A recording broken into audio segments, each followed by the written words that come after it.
First and foremost, I want to apologize to Mary. My bad, girl. I thought you were about to play the role of the jealous wife, but baby, you are a victim too. You're a victim.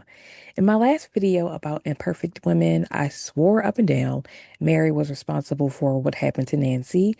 But after watching episode 6, I stand corrected, hopefully. Episode 6 of Imperfect Women kicks off chapter 3, and we take a look at the story's events from Mary's perspective, which I figured was going to happen based on how the show was progressing so far. But we get a little more insight about Mary as a wife, Mary as a mother, and Mary as a friend. We see her in a writer's group working on something very closely resembling her life, but all the group wants to hear about is Nancy, which further fuels Mary's insecurities.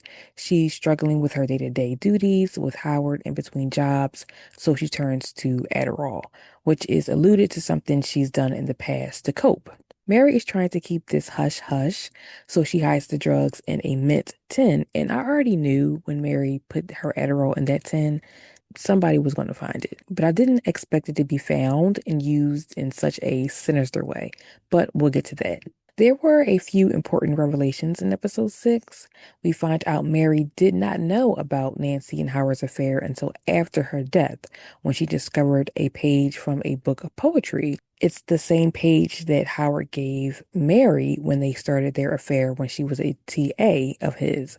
So clearly, this is just a game that Howard runs on women. And it's also confirmed that Mary didn't send those pictures to Robert, which I thought she did after watching episode 5. We also see more into Howard's behavior as a manipulator, and it's also revealed that he was missing from the house the night that Nancy was killed. But is the obvious answer the one that's going to happen? I'm not sure yet.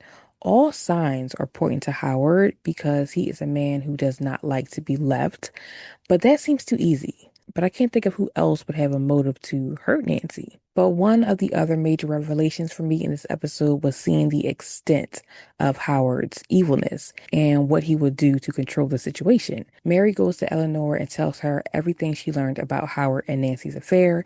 And then Eleanor gets a call from Howard saying that Mary and Howard's daughter is in the hospital. When Mary gets there, she sees that doctors are actively trying to revive her daughter and says that she consumed items that were in a mint container. We already know what was in the container. We know it was the drugs. And Howard also clearly found that. Earlier in that episode, Howard questioned if she was taking drugs again when she tried to confront him about Nancy. So clearly this is a power play to kind of get Mary in line. Like, what kind of man does this to his own kid? With only 2 episodes left, I am very anxious to see where this story goes, especially without having any knowledge of the book. So let's talk in the comments. Where are we at now with who we think killed Nancy?